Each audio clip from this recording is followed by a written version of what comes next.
બગદાણામાં થયેલ કોળી સમાજના જે બગદાણાના જે સેવક છે નવનીતભાઈ એના ઉપર થયેલ જે હિચકારા હુમલાને લઈને સમગ્ર માહોલ હાલ ગરમાયો છે। ત્યારે વાત કરીએ તો કોળી સમાજના તમામ ધારાસભ્યો સાંસદો સહિતના ગુજરાતના તમામ જિલ્લામાંથી પધારેલા આગેવાનો સાથે આજે મુખ્યમંત્રીના નિવાસસ્થાને એક બેઠકનું આયોજન કર્યું હતું, જેની અંદર કોળી સમાજના જે બોટાદથી છૂટાઈને આવેલા ધારાસભ્ય ઉમેશભાઈ આપણી સાથે છે, એમની સાથે સીધી વાત કરીશું। ઉમેશભાઈ, આજે આપ પણ તમામ ધારાસભ્યો સાથે મુખ્યમંત્રીના નિવાસસ્થાને બેઠક કરી છે અને સમગ્ર બેઠકમાં શું પ્રકારની વાત થઈ, શું કહેશો? આજે માનનીય અમારા સમાજના જેના હૃદયમાં દરેકનું સ્થાન છે એવા પરસોત્તમભાઈ સોલંકીની આગેવાનીમાં સૌરાષ્ટ્રના સૌ કોળી સમાજના ધારાસભ્યશ્રીઓ, મંત્રીશ્રીઓ, સાંસદશ્રીઓ, અમારું પ્રતિનિધિ મંડળ માનનીય મુખ્યમંત્રીશ્રીના નિવાસે આજે શુભેચ્છા મુલાકાતે ગયું હતું અને માનનીય મુખ્યમંત્રીશ્રી પાસે અમે જે અમારા અલગ અલગ જિલ્લાઓમાં કોળી સમાજ ઉપર જે અત્યાચારો થાય છે, જીવલેણ અમારા આગેવાનો ઉપર હુમલાઓ થાય છે, જેમ કે મહુવામાં તમે તાજેતરમાં જ જોયું છે કે અમારા એક કોળી સમાજના આગેવાનો ઉપર નીતિનભાઈ ઉપર એક જીવલેણ હુમલો કરવામાં આવ્યો હતો। તો આવી જે કાંઈ સામાજિક અમારી જે રજૂઆત હતી તે રજૂઆત માનનીય પરસોત્તમભાઈએ મુખ્યમંત્રીશ્રીને એને ધ્યાન દોરવામાં આવ્યું છે અને આવી ફરી વખત કોઈ જિલ્લામાં ગુજરાતમાં કોઈ કોળી સમાજના આગેવાનો ઉપર કે કોઈ કોળી સમાજના વ્યક્તિ ઉપર ફરી વખત આવા કોઈ હુમલાઓ ન કરવામાં આવે અસામાજિક તત્વો દ્વારા અને કડક કાર્યવાહી કરવામાં આવે તેવી રજૂઆત કરવી છે અને માનનીય મુખ્યમંત્રીશ્રીએ અમને એનું આશ્વાસન પણ આપ્યું છે કે જે મહુવામાં જે ઘટના બની છે એ નજીકના સમયમાં કોઈ પણ આરોપી છે એને છોડવામાં નહીં આવે અને એની ઉપર ગુનો દાખલ કરી અને કડકમાં કડક કાર્યવાહી થાય ઉદાહરણરૂપ એવું સરકાર તરફથી પગલાં લેવામાં આવશે। કોળી સમાજના અખિલ ભારતીય કોળી સમાજના ઉપાધ્યક્ષ પ્રવીણભાઈ પણ આપણી સાથે છે, તો એમની સાથે પ્રવીણભાઈ, આ ઘટનાને આપ તો પ્રથમવાર કઈ રીતના જોવો છો? જે રીતે નવનીતભાઈ ઉપર જે હુમલો કરે છે લુખ્ખા તત્વો દ્વારા, કઈ રીતના જોવો છો આપ?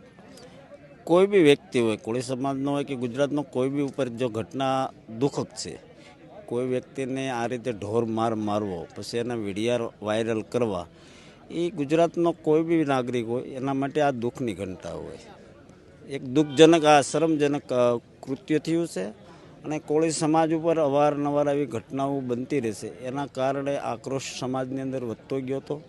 એની પીડા જોતા સમાજના તમામ ધારાસભ્યો, સાંસદો મળી અને જે મુખ્ય આગેવાનો ગુજરાતભરના એ બધા પરસોત્તમભાઈના બંગલે ભેગા થયા હતા અને પછી બધા ધારાસભ્યો અને સાંસદ સભ્યો મુખ્યમંત્રીને રજૂઆત કરી છે કે આમાં યોગ્ય અને સાચી તપાસ જાય। જે ફરિયાદી કહે છે કે એને ન્યાય નથી મળ્યો, હજી કાંઈક ને કાંઈક કાચું કપાય છે।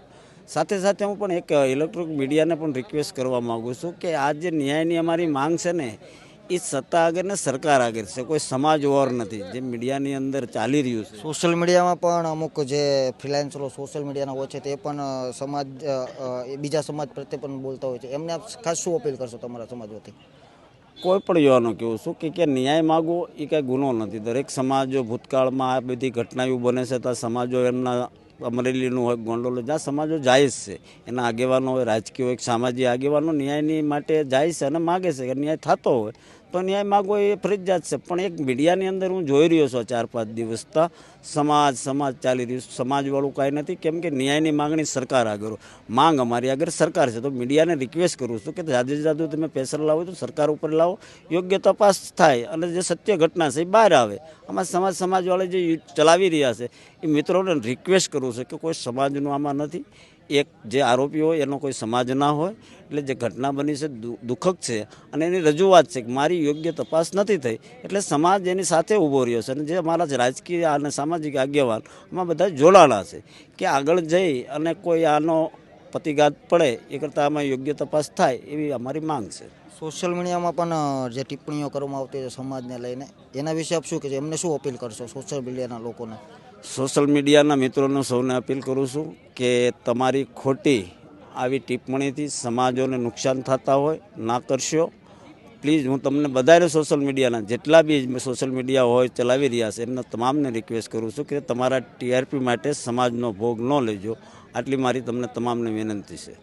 ઉમેશભાઈ, પરસોત્તમભાઈની ઉપસ્થિતિમાં આપ શ્રી પણ ગયા હતા રજૂઆત કરવા માટે, મુખ્યમંત્રી દ્વારા શું કહેવામાં આવ્યું છે કોળી સમાજના તમામ જે નેતાઓ ગયા હતા તેમને?